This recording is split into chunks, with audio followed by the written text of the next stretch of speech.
Ragging കേസുകളെല്ലാം SFIയുടെ തലയിൽ കെട്ടിവെക്കാതെ കാര്യങ്ങൾ വിലയിരുത്തണമെന്ന് ഉന്നത വിദ്യാഭ്യാസ വകുപ്പ് മന്ത്രി doctor R Bindu.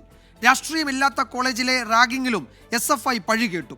Karyavattom government കോളേജിലെ റാഗിങ്ങിൽ ആന്റി റാഗിംഗ് സെൽ ശക്തമായി ഇടപെട്ടുവെന്നും മന്ത്രി പറഞ്ഞു. TP ശ്രീനിവാസനെ തല്ലിയത് ന്യായീകരിച്ച SFI നേതാവ് PM ആർഷോയുടെ നിലപാട് മന്ത്രി തള്ളി. ഇപ്പോൾ ഇന്നലെ നടന്ന ഈ സംഭവത്തിലും ആൻറ്റി റാഗിംഗ് സെൽ ഉടനടി നടപടി സ്വീകരിച്ചിട്ടുണ്ട്. SFI ഒന്നും ഇല്ലാത്ത, രാഷ്ട്രീയ പ്രസ്ഥാനങ്ങളൊന്നും ഇല്ലാത്ത ക്യാമ്പസിൽ നടന്നപ്പോഴും അത് SFI ആണെന്ന് പ്രചരിപ്പിക്കുന്നത് കേട്ടു.